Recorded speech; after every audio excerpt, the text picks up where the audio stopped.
guys, this is Dormouse03. And I'm Iron Praetorian. Welcome to another Ramblings of Mad People. And this time we'll be covering our Games of the Year. For 2016. So, to start this off, we are regular human beings and we don't get a chance to play everything that we would want to play, given infinite time and resources. And so we thought we would start this thing off by talking about a couple of things that we wanted to mention but didn't get a chance to actually play this year. Yeah. So, I would like to have played Watch Dogs 2, which I haven't bought yet, but it's on my to-buy list if it's on a good sale price, and especially if it's got the season pass included. Indeed.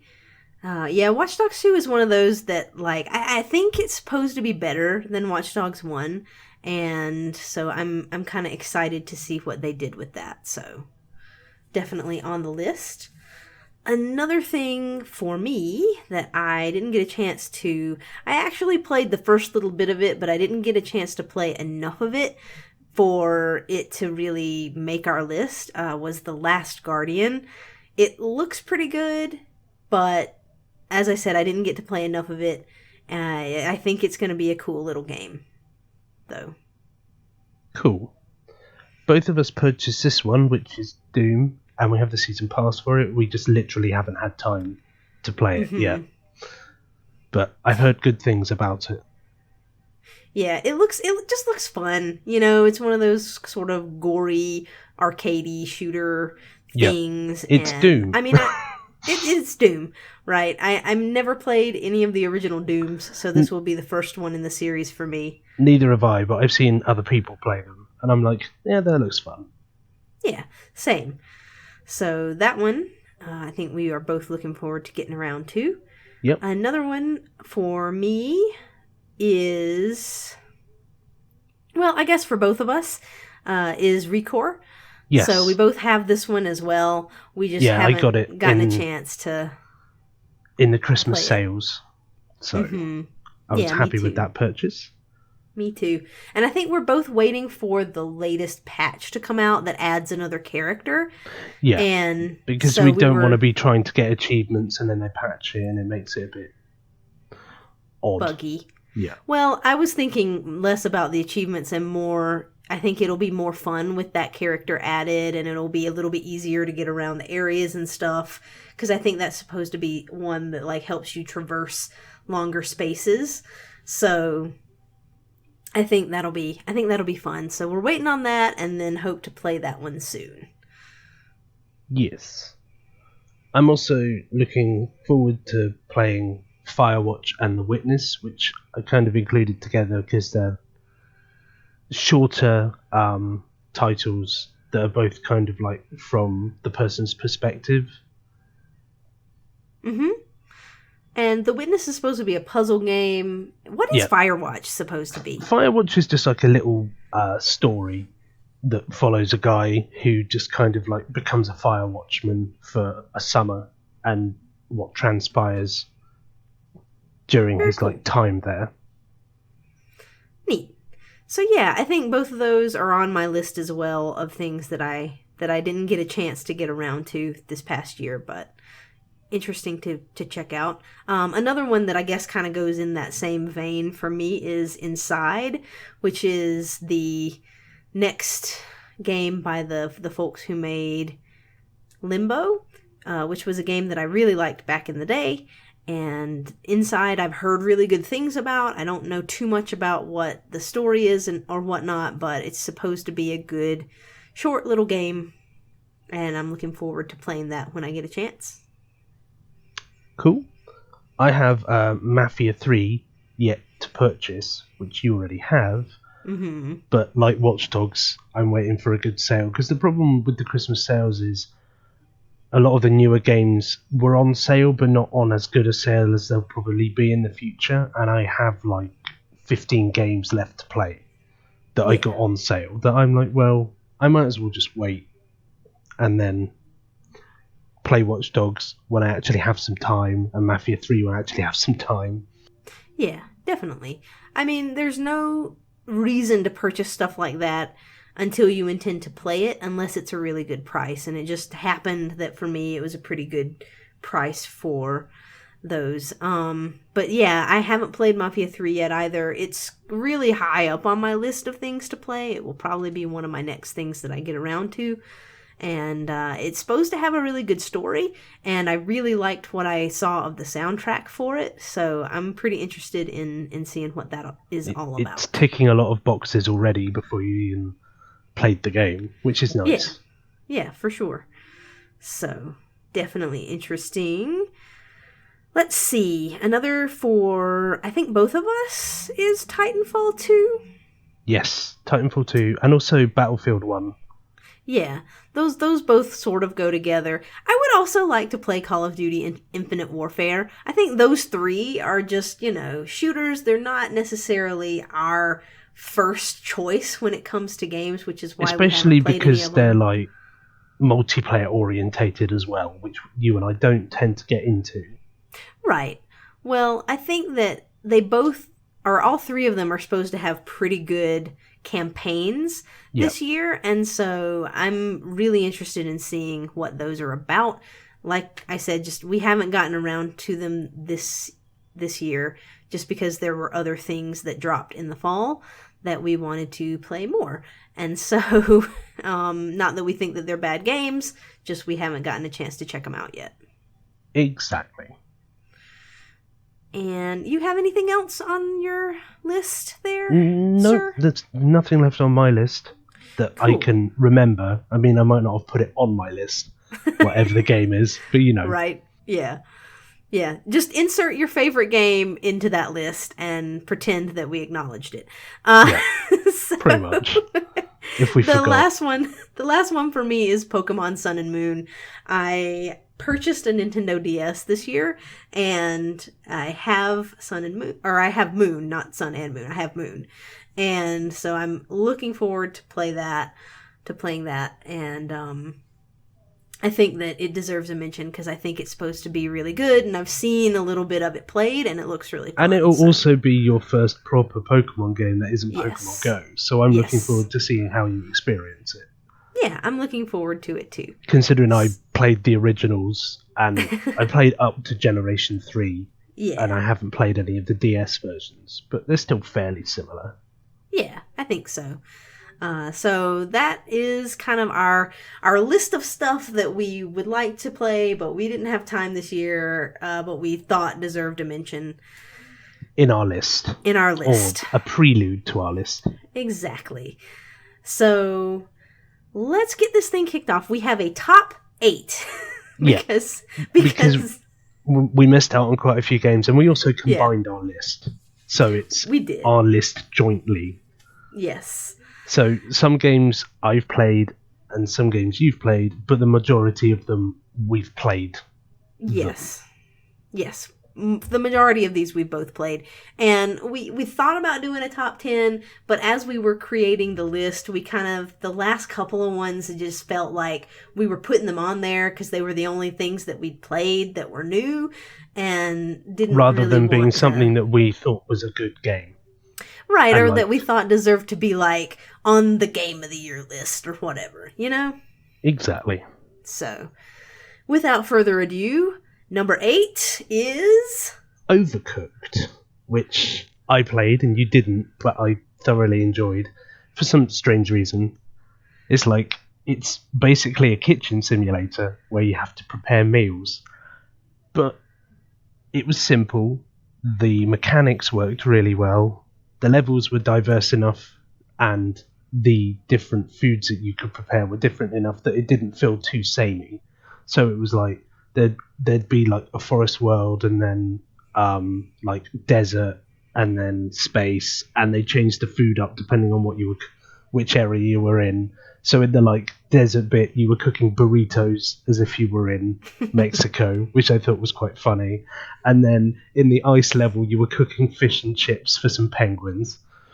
So nice. I thought it was fun.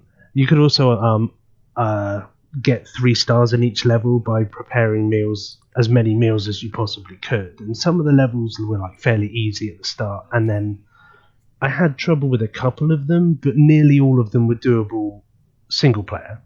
I also had fun roping my brother into helping me to get the last 3 stars on the last 3 levels that I needed. And that was actually fun because I haven't played video games with him for a very long time. And I also tried to get my mum to help me, and she set fire to the kitchen, so I left it at that. Nice. But no, I would definitely recommend it if you just want something fun that doesn't take too long to complete and isn't frustrating. Because some of these shorter games can have annoying achievements or get boring quickly. But no, if you're looking for a fun kitchen simulator, then Overcooked's your game. Overcooked is the game for you. All right. Number 7 is like the exact opposite of that. Gears of War 4. Yeah. So if you're looking for something short and simple, Overcooked. If you're looking for something long and grindy as shit, Gears of War 4. Or something even worse, Gears of War 3, but we won't go into that. Right, yeah. So, I played Gears of War 4, you haven't played Gears of War 4. I'm not touching another Gears game with a barge pole on my main account after the debacle that was the Ultimate Edition for Gears of War. Yeah, I know. Some people might be saying, but why isn't Gears higher? It's like, well, you'll have to find out. Yes. So, Gears of War 4, I enjoyed it a lot. I thought that it was a nice way to reboot the series. I enjoyed the story of it. I thought that the new cast of characters worked really well, and it was nice to see some familiar faces in there, kind of as cameos. Some of them were more cameo-like, some of them were more actually part of the story. And it was just a good return to form for the series, I think. I never played Judgment, but I hear that it wasn't that great. And wasn't it your favorite character was the protagonist? Yeah, Baird. I mean, it had Cole in there too, and Cole is my favorite. So, yeah, I don't know. The Cole train. Yeah, I don't know. It's just I never played that one, but not that I thought Gears 3 was a bad game, because I certainly don't think so. But the series definitely was feeling kind of long in the tooth after that one, and then I think Judgment didn't do anything to really revitalize it, but I think 4 definitely does, at least for me. The combat felt just as good as it always had. As I said, I really enjoyed the story. I thought that it was a nice way to bring the enemies back into it. They had a good little twist there to make that happen. And Horde mode is super fun, as per usual. And they have this nice thing called co-op multiplayer. And so basically that allows you and a group of 4 other people, so a group of 5, to go against 5 bots in the different multiplayer types of matches, which I think is a really good way to get a lot of those ribbons and achievements and stuff that you need, because sometimes it can be irritating to do that stuff against real people, because real people are usually better than bots. And it also just less predictable. Yeah, it gives you a nice way to get into the multiplayer if you aren't all that good, or if you don't have a great connection, or if you just want to have fun and not rage at people or have people send you stupid messages about how you suck. I think that was nice for them to add in there, and they've been doing a lot of good support with it as well, having a bunch of events, and they did some cool skins and stuff over Christmas, and it looks like they're supporting it well. So Gears of War 4. That's good to hear. I would recommend it if you're a fan of the series. I said, that's good that it feels like they've rejuvenated the series for another generation. Yeah, definitely. Considering what Gears 1 is 10 years old now, with the effective anniversary edition. Mm-hmm.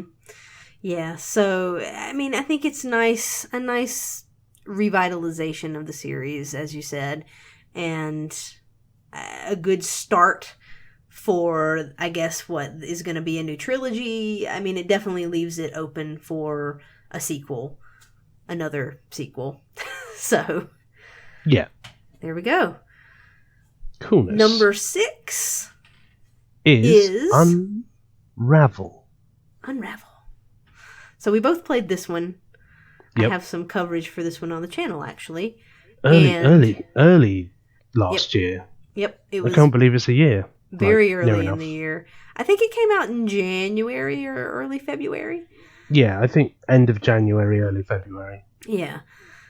So we both really loved this one. The world was really cool. Mm-hmm. The music. Yeah. The mechanics were nice and simple. Mm-hmm. And in your words, Yanni was cute. He was so cute. I loved Fishy. him. With Fishy. And all the other little yarn little baubles that you find at the end. Yeah.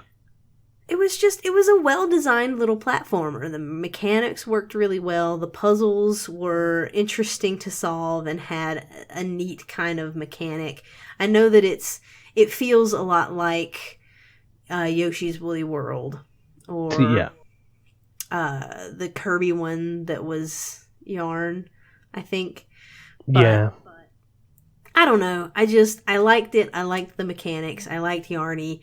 I loved the music, and I thought that it was a nice. Like the Swedish setting was nice. Like it's not somewhere that we've really seen, particularly in video games, and also the levels were very different from each other. So it goes from like a garden to the beach, and then like a swampy area, and then to like an industrial setting, and then a snow level. And the snow level's my favourite, just for the bit where he's riding in this little like log, like a little toboggan. Yeah.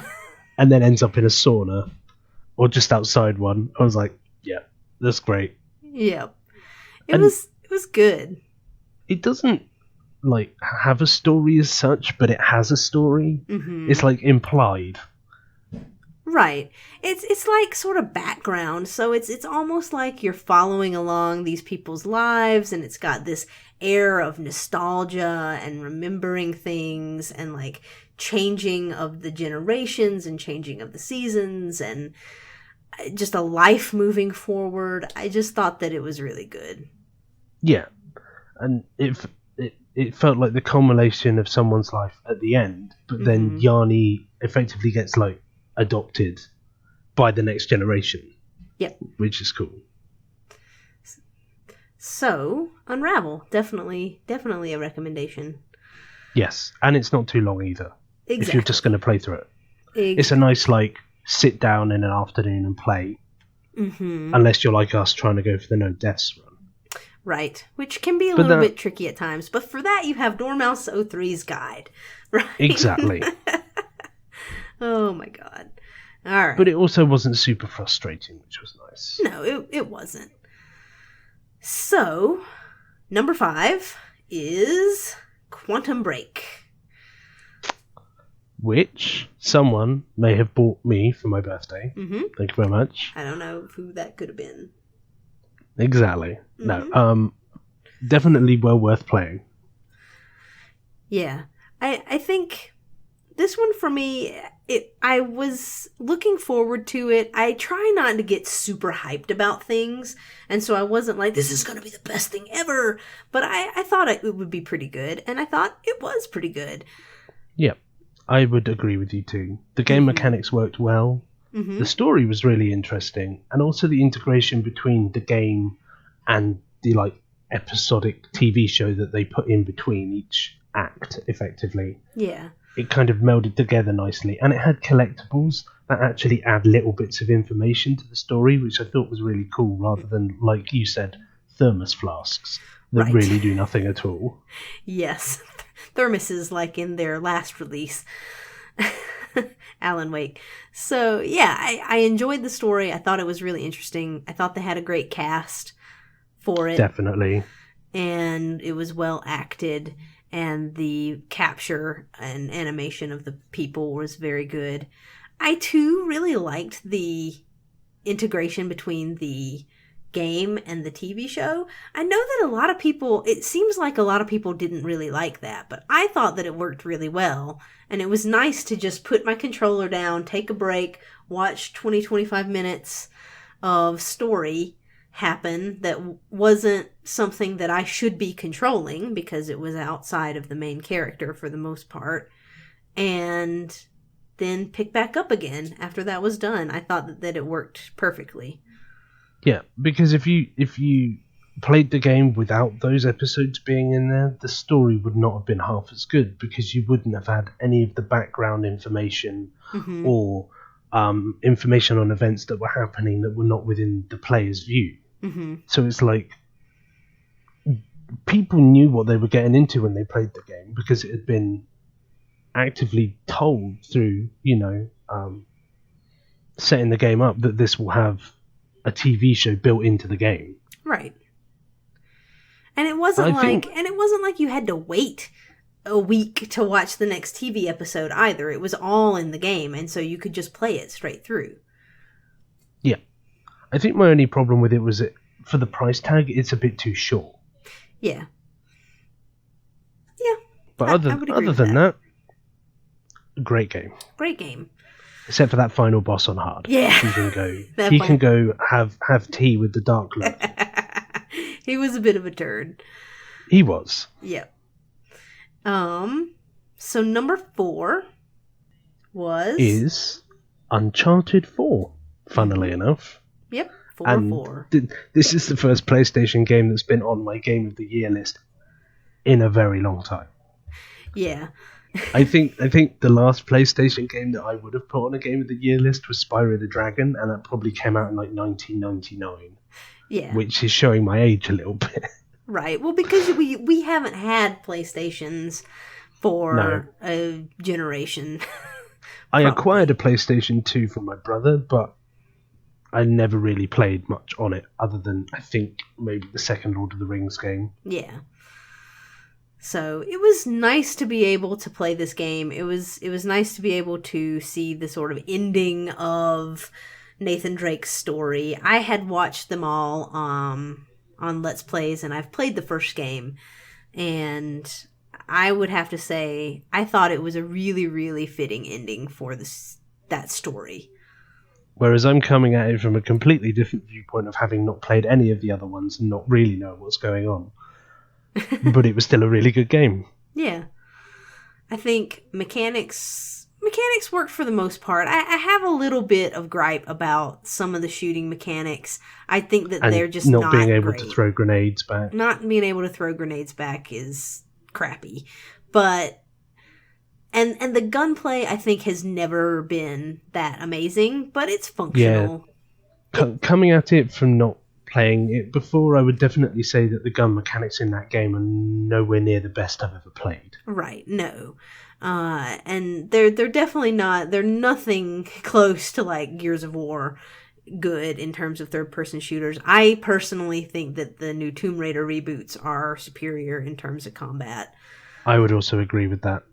But still, like for the story alone, I think this game is awesome. And I was also able to play Crash Bandicoot. Yes. In it, which I thought was hilarious because that was like the first game I ever played on a PlayStation. Yeah. So, I don't know. There was a little bit of pacing problems, I think, with it near the beginning, especially. It kind of dragged a little bit, but... And then also having the, like, flashback sequence, like, right in the middle of the game, or, like, even, like, right in the last third of the game, where you are getting into the story. Mm-hmm. And then it's like, flashback, are you serious? Right? Another, like, 20 minutes of... The flashback was cool and all, but I would like to have got on with the story. Right.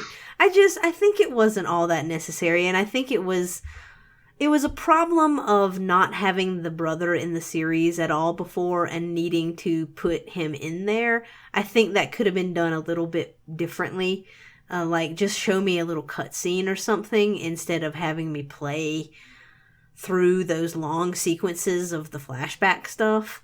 But Really, other than that, that's really my main complaint. It was a little bit too lengthy, and some of that stuff I think could have gotten cut out, or could have just been kind of a longish cutscene instead of a longer gameplay section. But overall, I thought the story was great. I love the characters from this series, and it was a nice little homage, I think, to the overall series. They had some really good mechanics in there in terms of the driving and the climbing sequences, and all of that stuff was awesome. So, Uncharted 4. I would agree.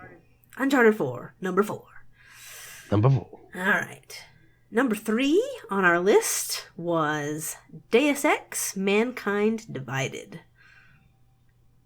Thoroughly enjoyed this game. Mm-hmm. Good mechanics, interesting world, good story. It just worked really well.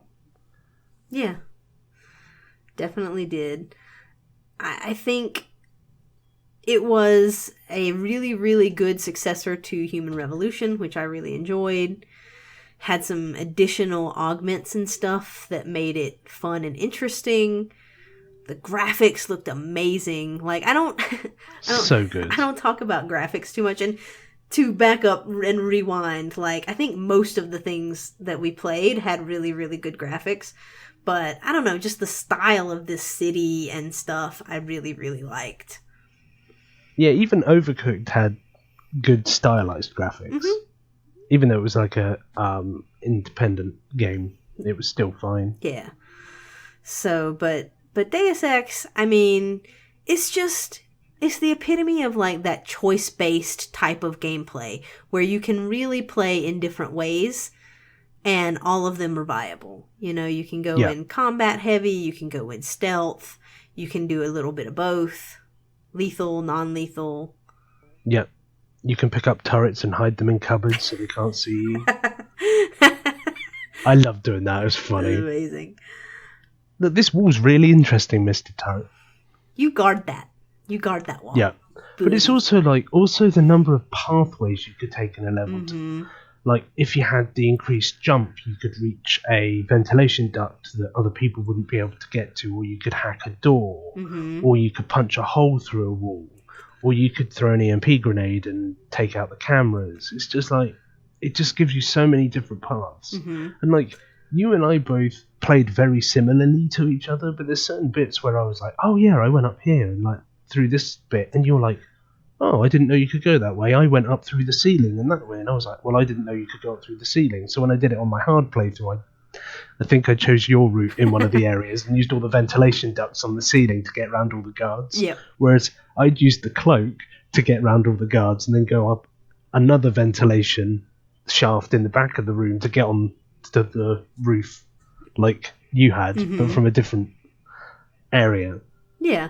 And like lethal and non-lethal paths is cool, that they give you a few weapons that are non-lethal and a good selection of lethal weapons as well. Mm-hmm. Yeah, and that they all work really well.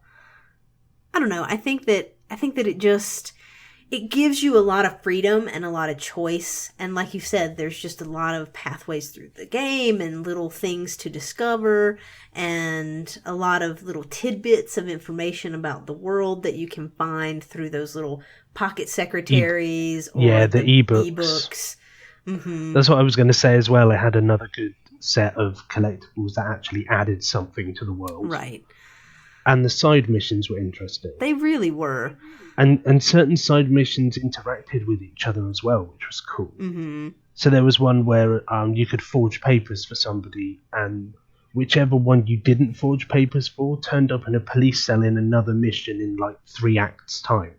So you could still save that person effectively, mm-hmm. but you have no idea. Like, you have to choose one or the other.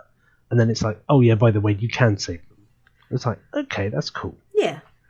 It was very cool. And then, you know, if you did some missions for these mafia guys, they'd ask you to do another mission later on, and, you know, it was just cool.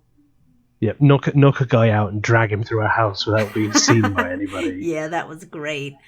I may have inadvertently gone the wrong way and gone the longest route round possible and basically had to tranquilize an entire neighborhood of people.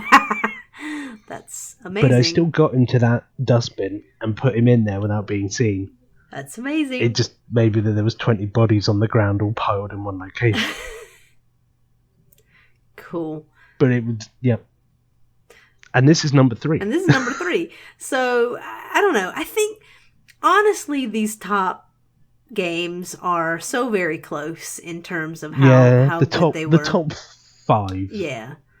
Are all quite close to each other because they were all very, very good games. This one, I don't know, I enjoyed it. I enjoyed the story. I enjoyed the setting. I enjoyed the mechanics.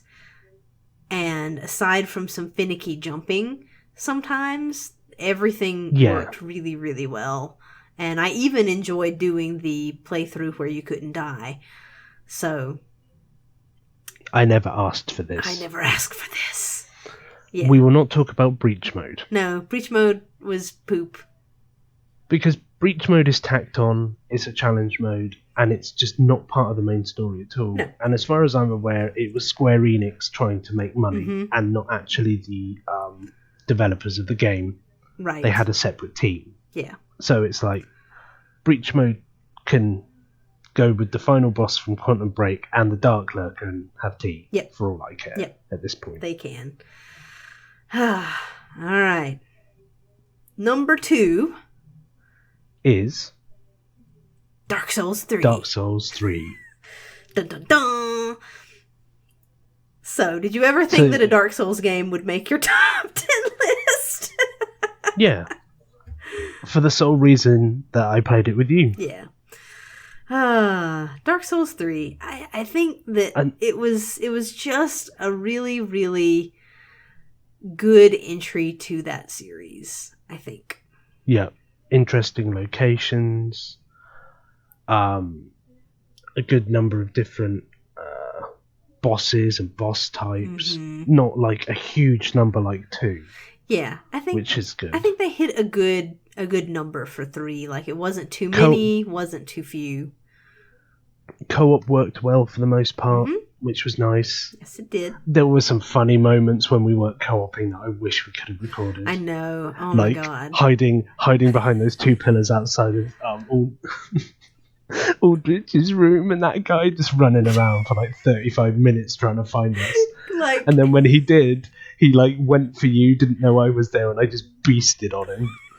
Yeah, like, because I was having trouble with my capture card, and so I was sitting here trying to get it to work, and we were just hiding around the corner from these stupid little Twitty invaders, and we killed like 3 of them in a row while we were trying to get the stupid capture to work. And just unfortunately, we couldn't get that captured because the whole purpose of that was because the capture card was we were waiting to get capture. But yeah, I don't know. It's a lot of fun. I think they had some good additions to the mechanics in this one. They had those little, the whole FP gauge and being able to use that not just for magic, which was nice. Yeah.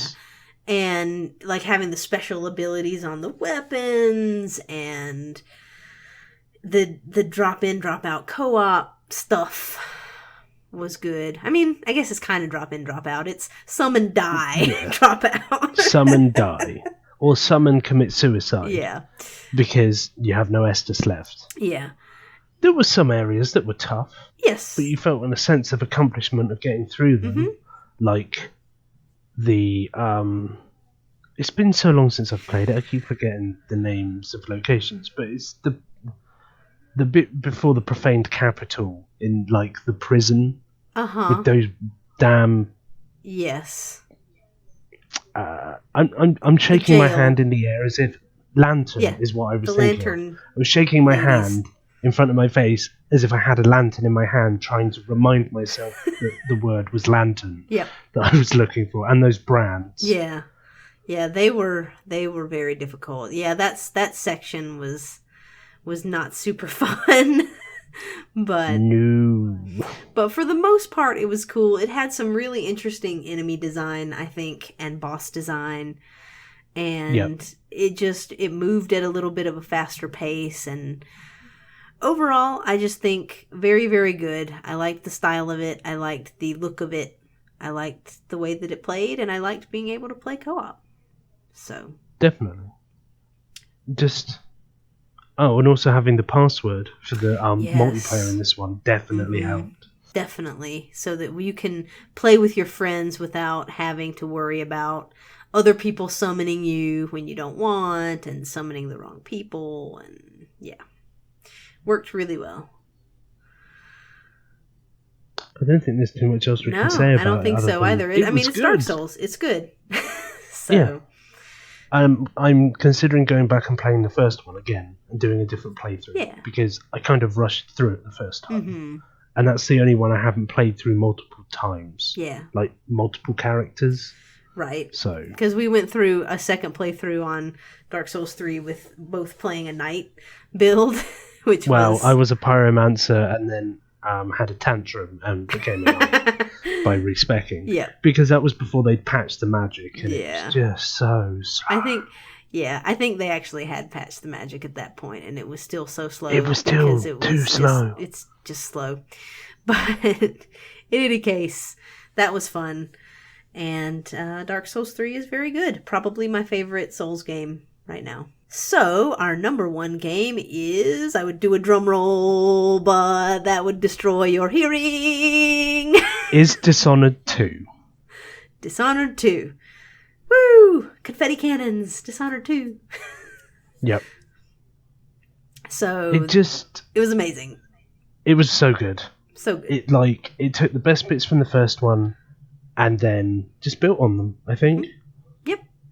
It did. And we recently did a little analysis of this, and so we said most of what we have to say probably about it there, but, quick recap would be good gameplay. Good gameplay. The world design was great. Mm-hmm. The different paths was good. Mm-hmm. Abilities. Super fun. Yeah, having dual protagonists worked for me, didn't work for you, but it's no big deal really. Yeah, because you could just play as Emily the entire time if you wanted to. Yeah. Non-lethal methods were interesting as per usual. Mm-hmm. I thought the Jindosh puzzle was a nice little addition to skip an entire level. Yeah, me too. It was fun. It was just fun. And the time fractured one. Yes. Where you could travel backwards and forwards in time. Mm-hmm. I thought that was just a really, really original kind of level. And especially when you could put the glass thing up on it so you could see into the past. Exactly. I don't know. I loved that level. I loved the puzzle. I love the world in general, which I think is what makes this one ahead of Deus Ex Mankind Divided for me, is because I just like the world better. I think. Yeah, we prefer steampunk to cyberpunk, I think. I think so. Yeah. Is what I would call both those worlds. Yeah. And both are quite dystopian and whatnot. And both of those games, actually, the stories were kind of similar to previous games in their series, but they were still told really well. And I definitely would say that for Dishonored 2. And I would definitely say that for Dishonored 2. Yeah. But if you take it in the context of it being, as you've said, Emily's game, it makes sense that it's kind of the same. Because they're threatening her rather than Corvo / her mother this time. Right. And I think that the powers were pretty much the same as the first game with some additions that were really fun. I loved the reach thing and pulling someone to me and then stabbing them. I thought it was just my favorite thing. I loved that. And although the Clockwork Mansion was irritating, a very well conceived level. Yes. Yes, it was. It was irritating to try to stealth through, but I think once you kind of knew what you were doing with it, it's it was pretty irritating fun. to stealth through with no abilities. But Yeah. I made a rod for my own back on that one, so I'm not going to complain. But it was interesting trying to find all the treasure in there and going, okay, so there's like 2 gold bars under the floor. Mm-hmm. But there is no other level there. How the hell do I get to it? Oh, I need to pull the lever and then kind of dive into this room quickly. Yeah. And then it like brings up a little cupboard that you can take out. Or there's like a little button hidden somewhere that will make you go down into another little room. Yeah. Just, I don't know. It had some fantastic level design. And lots of different paths that you could go through. Lots of player choice in terms of how you wanted to play. Again, very similar to Deus Ex in terms of if you wanted to try to stealth, if you wanted to go in guns blazing, if you wanted to kill people, if you wanted to not kill people.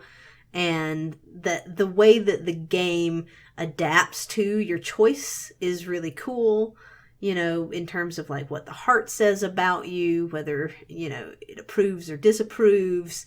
And the way that the world kind of changes to match your level of chaos. Yeah, exactly. And I would also say the reason why Quantum Break is a lot lower is it's a lot more linear. Yes, agreed. Linear and short. Mm-hmm. Whereas Dishonored, I would say, probably like 1.5 times as long with doing all the exploring, which we did in Quantum Break to get all the collectibles. Yeah. And just, I think it's got more replay value as well. Just I would because say there's, so too. Because there's so many different things to do with it. So, there it is, guys. Our game of the year. Dishonored 2. And I'd stand behind that with my seal of approval. And I stand behind it with my seal of approval too. Yep. Good deal. Well... But any of the other ones we've described are still great games. Yeah, they are, definitely. I mean, I think it's hard to put things in an order just because I think things are so different from one another. And, you know, if something that you enjoyed was sort of lower down on our list or not on our list at all because either we didn't get a chance to play it or because it was just not something that interests us. Yeah, not something that interests us. That doesn't mean that it was a bad game either. I think this is all subjective, right? Yeah, and you can leave in the comments what your top 5 were or your favourite game of the year was. Yeah. Which would be cool. Absolutely. I'd love to see that. I think the diversity in people's opinions is pretty cool as long as people are respectful of each other. Yeah. So. Everyone is entitled to their own game of the year. Absolutely. Cool. So good year, huh? Good year for games. Yep. And I'm looking forward to 2017. Me too. So thanks for watching, guys. We will be doing our things that we're looking forward to in 2017 video. Probably we're going to be recording it right now. So these should hopefully go up back to back to each other. So look forward to that if you are inclined. And let us know what you thought of this year in games and what your top games were and anything that you're looking forward to playing, you know, now that it's maybe on sale a little bit that you, like us, didn't get around to playing this past year. Love to hear about all that. Goodbye. Bye, guys.